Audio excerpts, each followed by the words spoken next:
KBR Inspiratif Terpercaya. Halo Sobat Muda, sekarang kamu lagi dengerin podcast KBR X ILO, Bincang Dunia Kerja. Podcast kerjasama antara KBR dan International Labour Organization atau ILO ini akan berbagi informasi dan edukasi untuk teman-teman muda soal dunia pekerjaan. Mulai dari isu pemagangan, keterampilan digital, disabilitas di tempat kerja, sampai isu pekerjaan yang akan muncul di masa depan atau pekerjaan di masa depan. Dan di episode kali ini kita akan ngobrol bareng Dede Sudono. Dia ini adalah staf proyek pengembangan keterampilan ILO, dan juga Yulian Suryo, Kepala Bagian Litbang PT Arkananta Apta Pratista di Kalimantan Timur. Apa kabar Sobat Muda? Mudah-mudahan dalam kondisi yang baik dan sehat. Dan tentu saya juga berharap Sobat Muda tetap produktif walau di tengah pandemi seperti sekarang. Sobat Muda, gimana sih pengalaman kamu pas lulus sekolah dan mulai mencari pekerjaan? Ada gak sih kayak rasa was-was, takut gak bakal dapat pekerjaan, apalagi saingannya kan juga lumayan ya? Bingung harus apa yang dipersiapkan untuk masuk ke dunia kerja, atau malah ngerasa takut gak dapat pekerjaan? Sebenarnya gak cuma ngerasa bingung saat masih di bangku sekolah dan lulus sekolah, seringkali anak muda mengalami sejumlah kesulitan.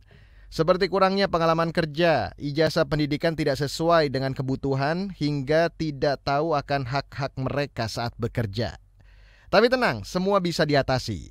Tapi apa aja sih yang harus diketahui anak muda untuk menyiapkan diri dalam mencari pekerjaan, dan strategi apa yang harus diambil, apa saja harus diketahui dalam memastikan untuk bisa melenggang mulus dari dunia pendidikan atau pelatihan ke dunia kerja. Di episode kali ini kita akan ngobrol, seperti saya bilang tadi, selamat pagi dulu untuk Mbak Dede Sinta Sudono. Pagi Mas Rizky. Maaf nih jadi agak ke distract. Udah biasa, tapi kalau dipanggil Mas jadi nggak apa-apa. Padahal cantik ya kok dipanggil Mas gitu ya. Ada juga Mas Yulian Suryo dari PT Arkananta Apta Pratista, ada di Kalimantan Timur. Halo Mas, apa kabar? Alhamdulillah, kabar baik. Oke, yang namanya kita mulai aja ya. Yang namanya mencari kerja, apalagi di saat pandemi ini, pasti bikin galau nggak pasti. Yang udah kerja aja, yang punya experience aja pasti susah. Gimana yang first graduate? Ini pasti susah banget kan? Nah, ini mungkin yang dirasakan sobat muda di dunia kerja, di awal dunia kerja seperti sekarang. Tadi udah disebutkan kalau selain perasaan-perasaan itu, seringkali anak muda dihadapkan dengan sejumlah kesulitan. Selain yang disebutkan tadi, apa saja sih sebetulnya kendala yang biasanya dihadapi oleh anak muda saat mencari pekerjaan atau mempersiapkan pekerjaan? Mungkin untuk Mbak Dede dulu, silakan Mbak. Oke, terima kasih Mas Rizky. Kayaknya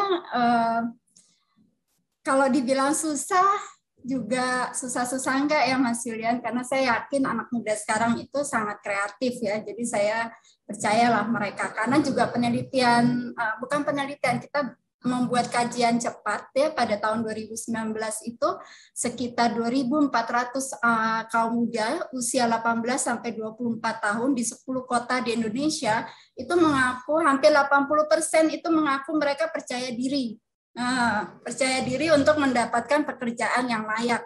Jadi sebenarnya kalau dari segi kaum mudanya, saya yakin teman-teman muda kita semua percaya diri dan yakin akan mendapatkan pekerjaan. Masalahnya itu mungkin ya adalah mencari informasi terkait lowongan kerja yang tepat. Saking banyaknya media informasi terkait loker, itu pertama kan. Kemudian yang kedua, kalaupun ada, apakah memang lowongan yang tersedia itu sesuai dengan skill-nya mereka atau keinginan mereka, kebutuhan mereka. Jadi lowongan yang ada belum tentu sesuai. Jadi itu yang membuat teman-teman kemudian mengatakan susah. Kalau saya nggak bilang susah, tapi berliku sedikit lah. Gitu Mas Rizky. Oke, thank you Mbak Dede. Nah, kalau dari Mas Yulian sendiri, dari sisi pengusaha nih kan, perwakilan dari sisi pengusaha, apa nih yang Mas Yulian selama ini lihat tentang kesulitan generasi muda dalam mencari kerja dan mempersiapkan? Oke, jadi kalau kami melihat dari sisi industrinya sendiri, sebetulnya terkait informasi ini di zaman dan di era yang sekarang sudah beralih ke digitalisasi, sebetulnya bukan sesuatu yang susah untuk dicari informasi terkait pekerjaan tersebut. Dan pekerjaan sesuai yang disampaikan Mbak Didi tadi memang luar biasa banyak. Cuma di sini biasanya kendalanya adalah apakah si pelamar kerja ini udah siap belum sih sebetulnya untuk menuju ke dunia kerja. Karena kalau kami melihat dari dunia industri, kadang-kadang ini bukan asal lamar ya, tapi modalnya ini nggak benar-benar disiapin. Akhirnya semacam modal nekat ketika mau melamar pekerjaan, sehingga ketika dilakukan tes rekrutmen, nah ini banyak yang terlihat tidak siap.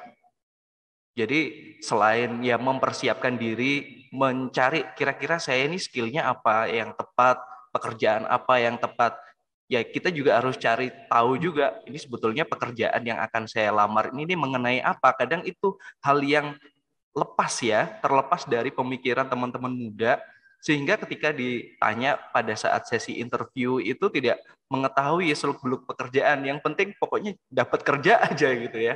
Kemudian kalau sekarang kita lihat salah satu kendalanya juga masih banyak sih ini ya, industri yang mempersyaratkan bahwa harus ada pengalaman sekian padahal masih fresh graduate nih gitu kan. Nah ini berarti otomatis dari segi persyaratan aja udah tersingkir nih. Nah, di situ juga kadang-kadang yang menjadi kendala ya ini bagi kaum muda untuk melamar pekerjaan. Namun sekarang sih saya lihat sudah mulai ada peralihan ya. Jadi pengalaman itu bukan menjadi sesuatu yang benar-benar nomor satu, tapi lebih kepada dilakukan pengetesan kemampuan dan sertifikasi. Jadi harapannya untuk teman-teman muda yang pengen melamar kerja, yaitu bukan menjadi sebuah kendala lagi ya, karena sekarang industri pun melihatnya adalah ini kompeten nggak ini di bidang ini. Kalau kompeten biarpun masih fresh graduate juga akan langsung di hire saya rasa. Itu sih Mas Rizky. Oke, ini memang sering banget juga saya temukan kesalahan-kesalahan seperti itu. Saya pernah ngelihat satu tawaran lamaran pekerjaan ada tulisannya experience paling harus 2 tahun, tapi fresh graduate are very welcome. Ini yang bikin ambigu kadang Mas ya. Harus ada pengalaman tapi fresh graduate are welcome ya. Nah, kalau kita berbicara tentang keterampilan atau skill yang harus dimiliki oleh generasi muda, tentunya kan setiap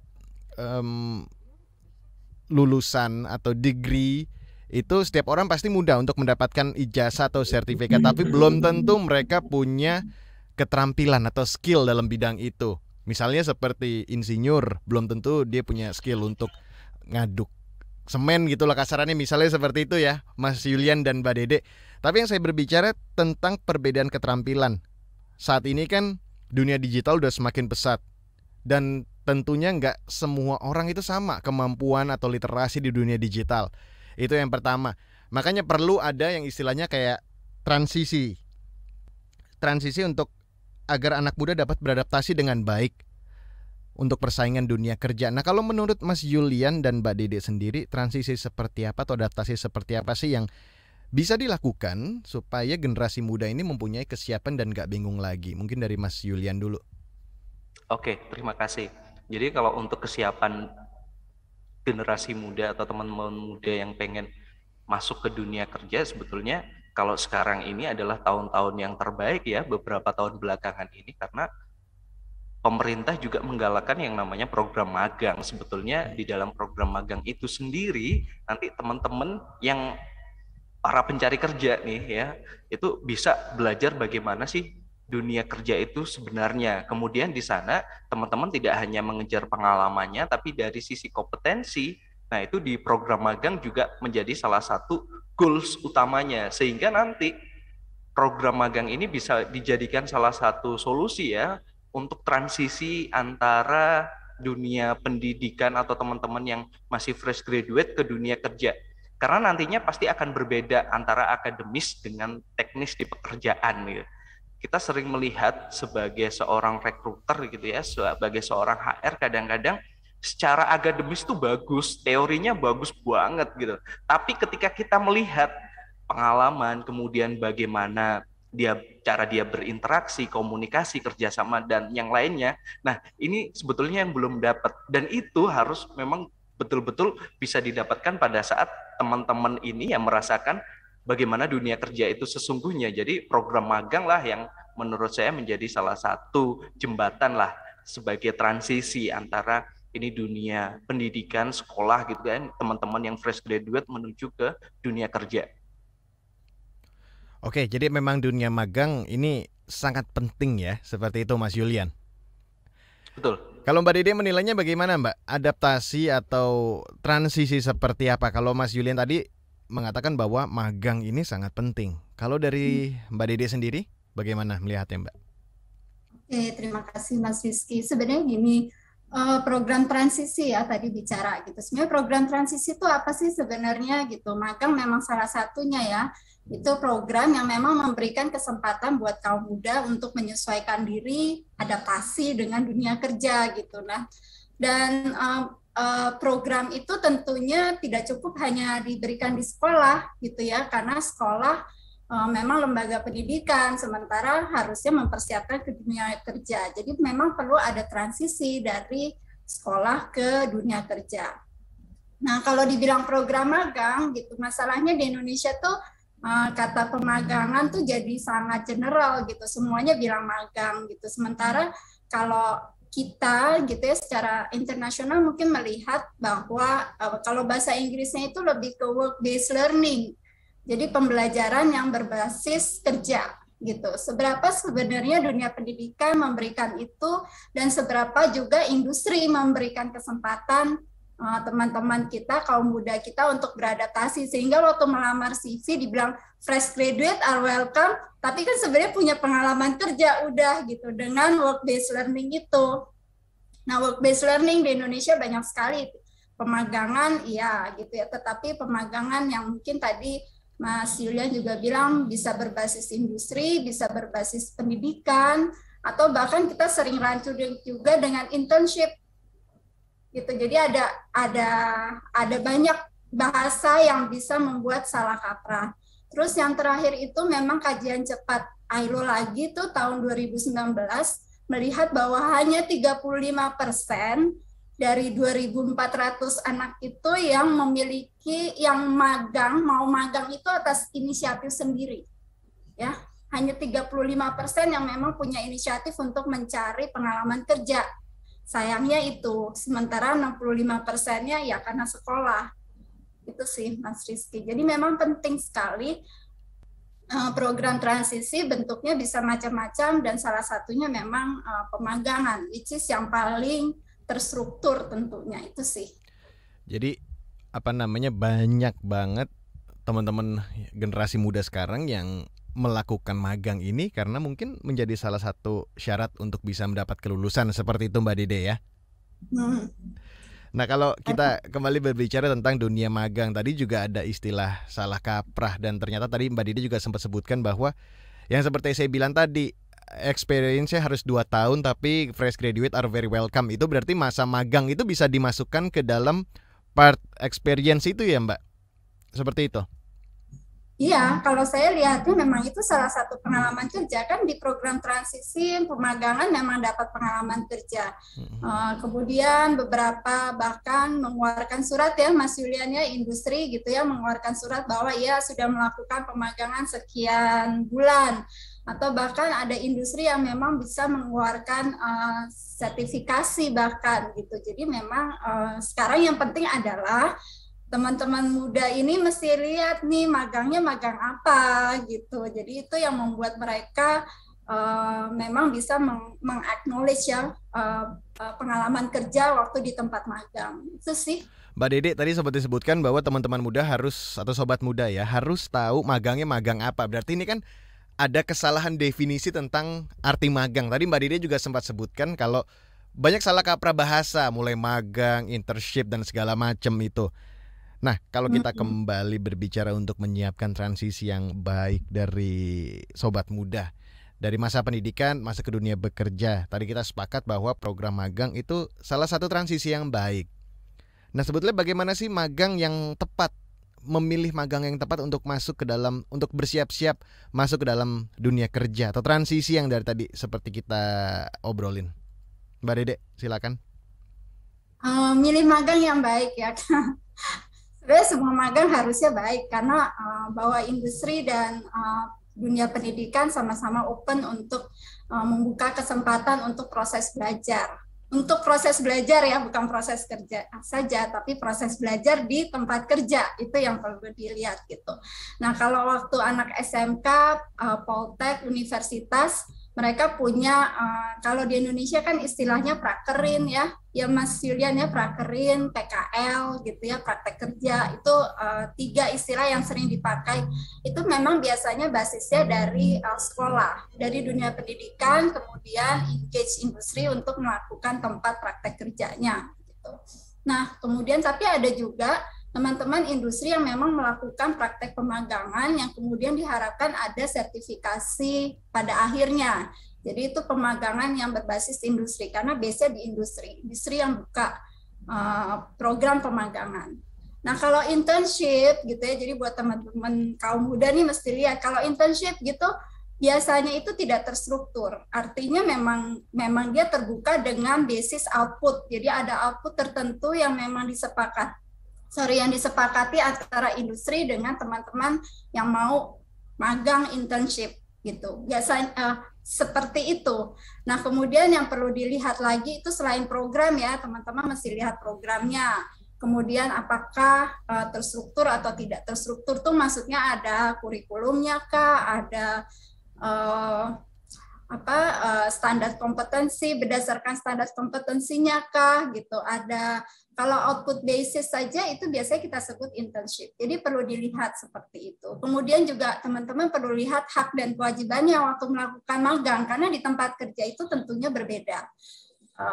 Dari bentuk PKL, prakerin, praktek kerja dengan magang industri, itu tentunya berbeda hak dan kewajibannya. Jadi mesti dilihat juga di situ. Ada mentor atau tidak gitu. Jadi ada banyak Mas Rizky untuk melihat bagaimana teman-teman kemudian mendefinisikan tempat magang yang memang sesuai dengan kebutuhan. Memang 65% yang tidak melakukan atas inisiatif sendiri memang rata-rata karena sekolah, diharuskan sekolah. Tetapi 35% itu bisa jadi dia internship atau memang magang yang berbasis industri. Nah, Mas Julian mungkin bisa lebih detail tuh ceritanya, pengalamannya di industri itu. Nah, sorry Mbak Dede, dari semua yang tadi setelah disebutkan sama Mbak Dede, mana sih Mbak program magang yang paling penting, yang paling cocok untuk transisi ke dalam dunia kerja, dari dunia pendidikan masuk ke dunia pekerjaan? Apakah magang industri atau internship atau apa? Yang paling pas dan yang paling penting menurut Mbak Dede? Kalau aku bilang semuanya penting. Semuanya penting ya. Karena itu proses belajar. Yang perlu diingat adalah teman-teman membuka diri untuk suatu proses belajar. Itu ya, belajar nggak cuma di tempat di sekolah, nggak cuma di kampus, tapi juga belajar di tempat pendidikan. Gitu. Jadi semua proses itu penting. Bahkan kalau ada anak-anak yang industri visit ya, kunjungan industri ya, ada kunjungan industri, itu juga penting, itu merupakan bagian dari work-based learning, jadi pembelajaran yang berbasis pekerjaan gitu. Jadi kunjungan industri ngelihat itu juga penting, sudah mulai untuk tahu gitu. Nah, magang itu kan sebenarnya nggak cuma proses teknis, tapi juga untuk teman-teman belajar, oh ternyata adaptasi tempat kerja tuh harus begini ya, begitu ya gitu. Dan mereka akan melihat tiap industri akan memiliki budaya, kebiasaan yang berbeda kan gitu tentunya. Jadi itu hingga memang kalau dibilang durasinya kemudian menjadi signifikan gitu ya. Tentunya durasi sebulan sama durasi 1 tahun beda ya Mas Julian gitu ya, apa yang mereka dapat. Jadi tergantung gitu, memang kebutuhan anak-anak seperti kaum muda seperti apa. Itu sih kalau saya bilang semua penting sih. Berarti kita setuju ya, magang itu penting ya Mbak Dede ya. Nah, kalau kita ngomongin tentang magang itu penting, sekarang pertanyaan saya otomatis akan saya tujukan kepada Mas Julian, perwakilan dari dunia industri dan pengusaha. Sebetulnya dari dunia industri dan usaha itu repot nggak sih Mas Julian menyelenggarakan magang buat teman-teman sobat muda, atau justru malah menguntungkan? Sebetulnya kalau dibilang repot pasti repot ya, karena ini dititipin gitu, ibaratnya dititipin ada teman-teman muda yang mau belajar di tempat kita, itu pasti ya repot. Karena kalau memang program magang yang baik ya sesuai dengan tadi yang disampaikan Mbak Dede, salah satu indikasinya ya harus terstruktur, harus benar gitu loh. Atau kalau kita merujuk ke peraturan ya yang sesuai dengan ada Permen nomor 6 tahun 2020 itu yang tepat gitu. Tapi indikasinya apa ya? Berarti nanti di sana kita perlu menyiapkan yang namanya rencana program pelatihannya itu tentang apa sih. Kemudian goals-nya itu jelas, kompetensi nanti yang didapat itu terkait apa aja gitu ya. Kemudian bagaimana nih runut program pembelajarannya, biasanya terdiri dari in class gitu ya, ada off the job training, kemudian ada juga on the job training. Jadi ya satu paket lah yang namanya mengatakan bahwa kompeten ini nanti sebagai salah satu tujuan ya kita mengajari mulai dari pengetahuan, keterampilan plus attitude-nya juga gitu. Itu adalah yang perlu disiapkan oleh industri. Dan apakah ini ribet? Ya ribet gitu karena kita juga harus menyiapkan ada pembimbing yang tepat. Karena kalau pembimbingnya juga tidak tepat ya ini industri juga nanti akan keteteran dalam mengelola teman-teman magang. Dan ini menjadi salah satu hal yang penting juga ketika kita di industri ini diminta untuk membentuk sebuah ekosistem magang kalau mau magangnya berhasil gitu. Ekosistem yang dimaksud adalah ya mentornya juga harus tepat, kemudian siapa sih nanti yang akan kita titipin si anak magang ini, karyawan senior siapa, apakah dia bisa membimbing atau tidak. Karena kalau pemagangannya asal-asalan gitu ya, ibaratnya nanti yang terjadi adalah yang sering kita dengar ya, magang itu copy to copy gitu, fotokopi bikin kopi. Nah ini kan nggak tepat itu sebetulnya.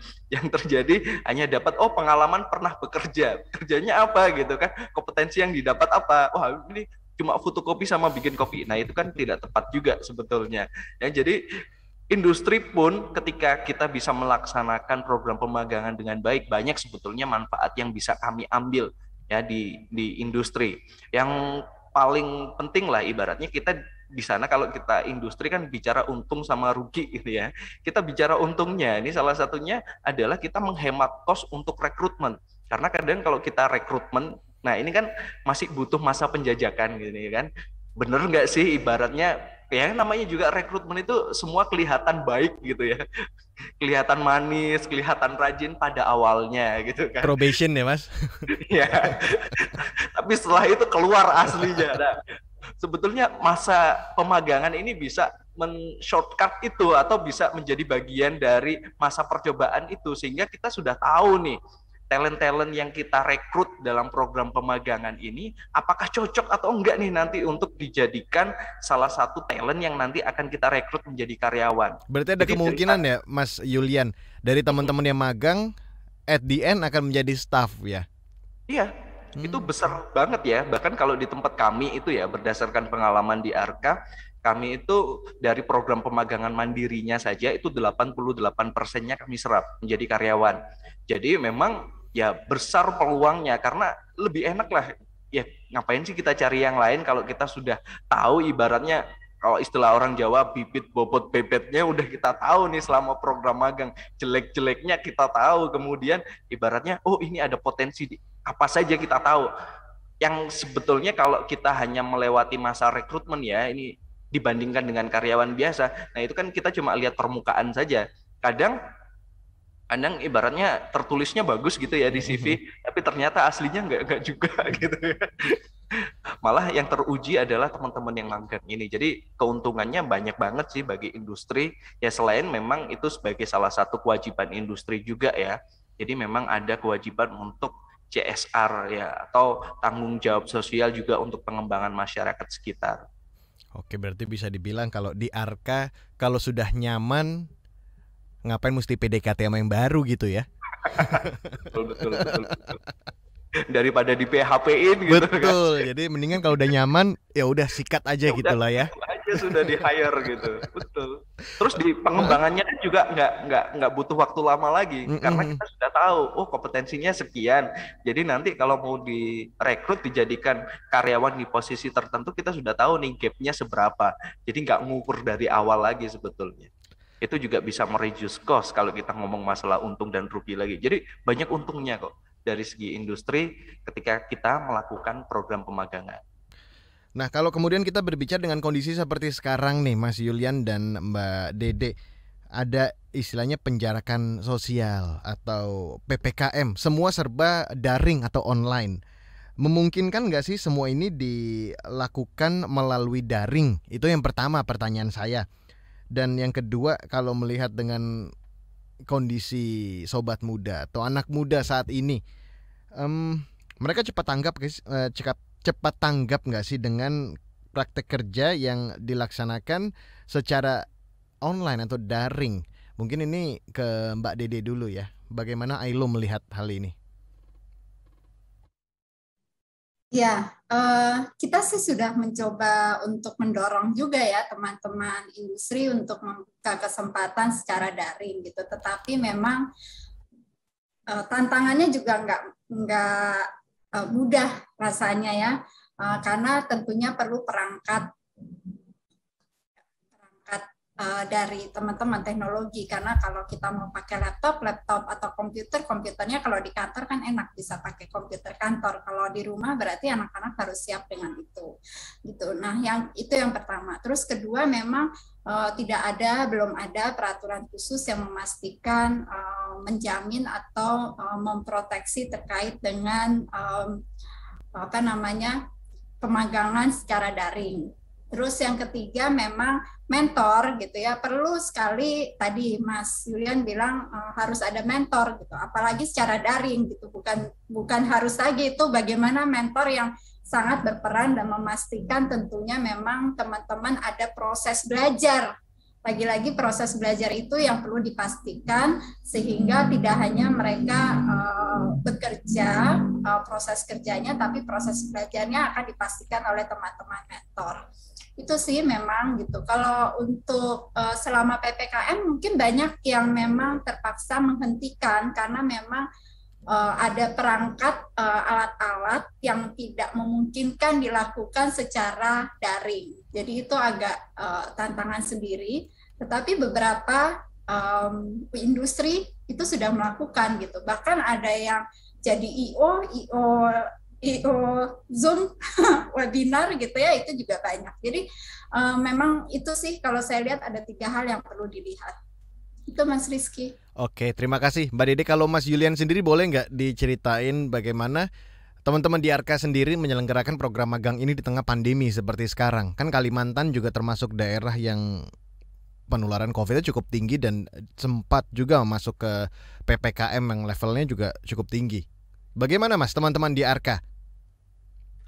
Jadi kalau untuk proses pemagangan sendiri ya di Arka memang kalau di tahun 2020-2021 ini agak berkurang ya daripada tahun-tahun sebelumnya, karena posisi yang kami berikan atau posisi yang kami siapkan program magangnya ini berhubungan dengan keterampilan-keterampilan yang memang harus hadir ini orangnya, tidak bisa secara virtual aja. Karena kalau kami ini kan di bidang mining and construction, dan kebanyakan posisi-posisi magang yang kami buka adalah mekanik gitu ya, kemudian ada operator alat berat, dan posisi-posisi ini nggak mungkin ibaratnya dijalankan atau dilakukan dengan cara digital atau secara online.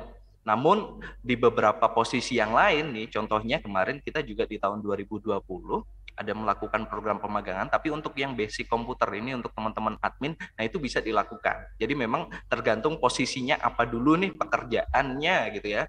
Kalau posisinya adalah admin yang komputer itu ya kita lakukan penyesuaian. Memang di awal perlu ya ada persiapan khusus, dan saya rasa sih itu sisi lain manfaat dari pandemi ya, kita dipaksakan supaya benar-benar memanfaatkan teknologi. Hal yang mungkin dulu kita tunda dulu deh yang namanya e-learning dan lain sebagainya. Akhirnya selama pandemi ini kita dipaksakan memang harus dilakukan, termasuk salah satunya untuk program magang. Dan itu sudah sukses kita lakukan di tahun 2020. Ada 10 orang itu mengikuti program pelatihan untuk yang basic komputer, itu kita lakukan secara daring. Mulai dari proses pembelajarannya ya atau off the job training, kemudian penugasannya. Cuma memang tantangannya lebih berat ya. Tadi sampaikan Mbak Dede untuk mentoringnya, memastikan bahwa benar-benar belajar nih. Karena teman-teman sekarang ini kan sebetulnya canggih-canggih gitu ya terkait teknologi. Jadi kayaknya lebih pintar mereka daripada mentornya ya kalau masalah akal-akalan nih ya. Kadang dimatiin atau kalau enggak, ternyata ini ada video gitu yang diputer atau apa.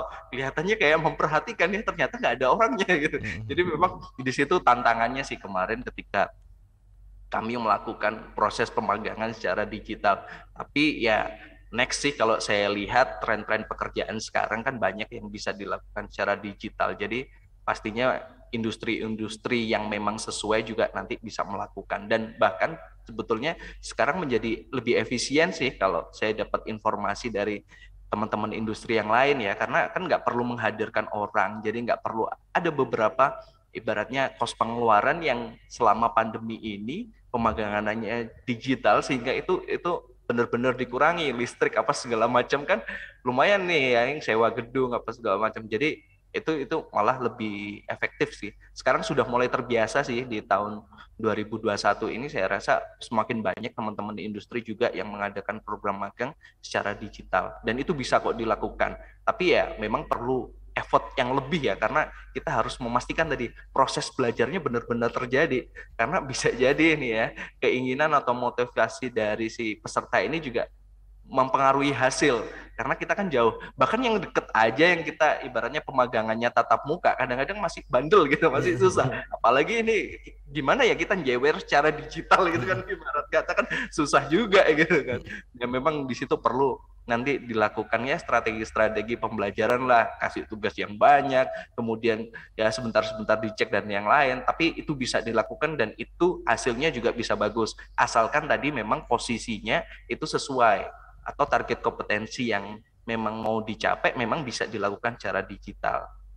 Oke, baik, terima kasih Mas Julian. Ini juga harus ada adaptasi ya untuk menangkal akal-akalan di dunia digital juga ya.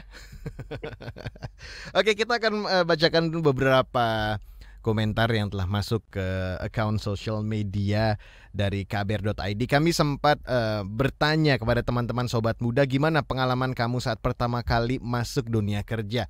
Ada banyak yang sudah ikut berkomentar, tapi saya akan bacakan beberapa komentar yang sudah masuk. Ada Syarohan, dia bilang pertama kali masuk kerja cukup kaget untuk tahu kalau setiap orang punya limit dan persepsi masing-masing terhadap pekerjaannya. Mau gak mau harus punya skill yang bisa manage ekspektasi dari output masing-masing orang dan gimana kita bisa saling support satu sama lain. Kemudian ada juga Daval Valda, kesulitan yang dihadapi pas awal kali masuk tempat kerja, baru tuh ngerasa insecure dengan kemampuan sendiri. Walaupun pernah punya pengalaman tapi tetap aja deg-degan sama hasil kerjaan, soalnya kadang gak sedikit orang yang akan bawa-bawa alma mater. Terus hal lainnya khawatir sama lingkungan kerja, takut nggak dapet temen, nggak punya temen ngobrol atau at least temen yang bisa diajak ngerasa senasib sepenanggungan. Karena kalau nggak ada temen, survive rate pasti rendah. Minimal punya satu lah kalau memang misalnya nggak ada yang cocok-cocok banget. Oke, kemudian ada juga sebentar.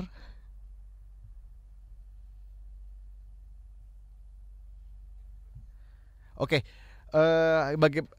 ada satu lagi yang masuk. Sebenarnya udah kerja dari masa kuliah sih part-time gitu jadi barista. Kayaknya mahasiswa nggak afdol gitu kalau nggak part-time. Selain itu pernah jadi IU juga event besar di Indonesia pas masih kuliah dan setelah lulus malah jadi bankers. Sebenarnya agak kaget sih karena kan benar-benar banting setir kemana-mana ya, beda arah kerjanya. Tapi di situ gue kayak challenge diri sendiri, beberapa mampu untuk beradaptasi sama kerjaan baru dan alhamdulillah semua kejawab.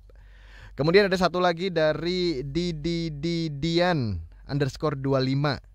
culture shock pasti jelas, apalagi ada gap generation yang kadang menjadi perbedaan POV. Dan karena paling muda kadang dianggap masih kecil, anak baru, lalu tiba-tiba juga kelar kerja di proyek konsorsium yang isinya anak muda semua. Dari situ semua dapat berkembang, bahkan bisa share skill antara teman sehingga bisa sama-sama upgrade skill yang berbeda.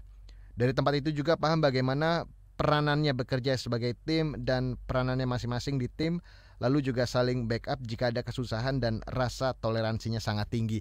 Oke, mungkin saya simpulkan, mostly teman-teman ini ada kekhawatiran, satu dapat teman atau enggak, satu bisa pas enggak dengan kerjaannya walaupun punya skill.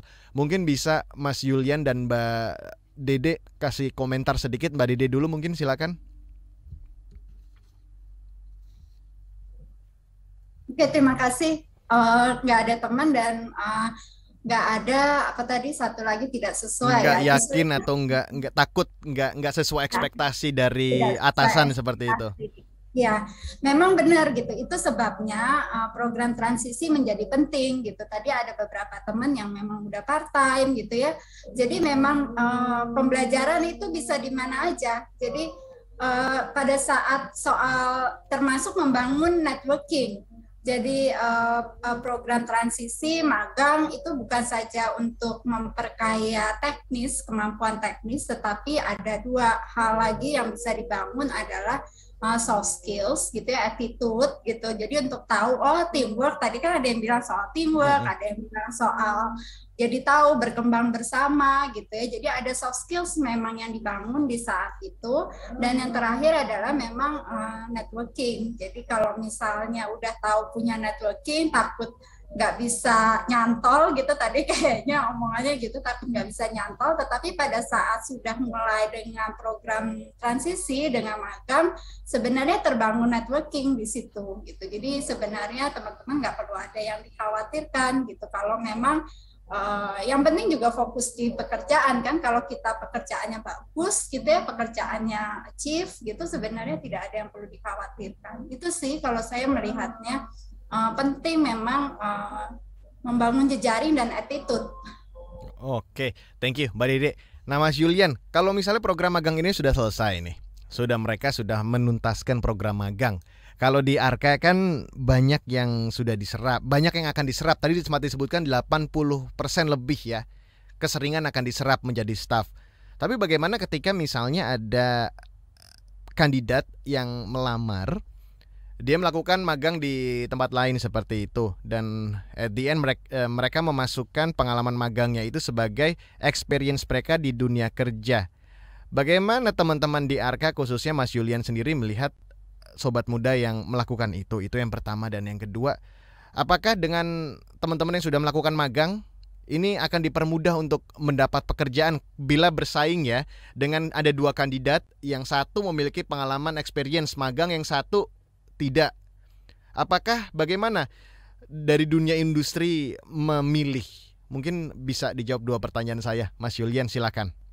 Baik, terima kasih. Jadi industri tentunya akan memilih siapa kandidat yang terbaik gitu ya. Dan untuk yang sekarang ini proses rekrutmen tidak hanya apa yang tertulis di kertas, tapi menjadi seorang tim rekrutmen atau rekruter ya kita harus menggali sebetulnya. Jadi bisa jadi ya memang tertulisnya sudah pernah magang nih gitu. Tapi pengalaman dan kompetensinya seperti apa? Karena ditakutkan pernah magang tapi ternyata di sana program pemagangannya kurang tepat gitu ya.